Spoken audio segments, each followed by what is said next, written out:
JSW Kalamang slurry transportation system निमंते जनशुणानी राज्य प्रदूषण विभाग पक्षर कलमंग स्लरी ट्रांसपोर्टेशन सिस्टम निमंते जनशुणानी अनुष्ठित। Messrs JSW Utkal steel limited ओडिशार सुंदरगढ़ जिला कोईडा तहसिल अंतर्गत कलमंग ग्राम एवं केन्दुझर जिला बड़बिल तहसिल 50 एमटीपीए क्षमता विशिष्ट लौह खनिज विशोधन डी स्लिमिंग प्रकल्प, 30 एमटीपीए ग्राइंडिंग प्रकल्प एवं 30 एमटीपीए स्लरी ट्रांसपोर्टेशन सिस्टम स्थापन निमंते एही जनशुणानी आज सोमवार दिन कलमंग ग्राम स्थित खोला पड़िया जनशुणानी अनुष्ठित हो जायछि।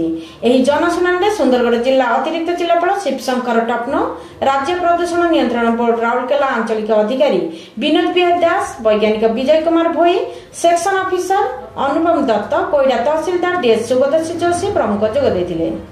प्रथमे स्लरी ट्रांसपोर्टेशन सिस्टम क्षमता वृद्धि हेले पारिपार्श्विक अंचल कि प्रभाव पड़िबो और एहार किपरि प्रतिकार कराजिबो ए संपर्क में जेएसडब्ल्यू रो जीएम प्रशांत विश्वास जनसाधारण मानक कंपनी पक्षर अवगत कराइबा परे जनसाधारण मानक ठारू मतामत लोड़ा जायतिला।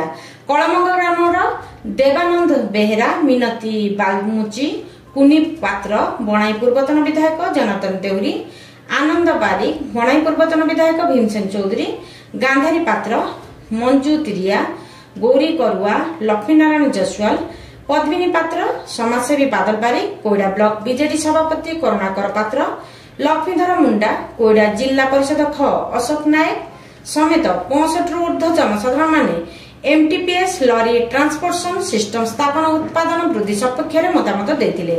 स्थानीय लोकों नियुक्ति, ग्राम को पानी जल, बिजुली, आंबुलांस जोगाण, रास्ताघाटर उन्नतीकरण, खेल पड़ियार उन्नतीकरण, ग्राम पूजा मंडपर उन्नतीकरण, अधिक वृक्षरोपण, ग्राम शिक्षक नियुक्ति आदि को ग्रामवासी माने दाबी करथिले।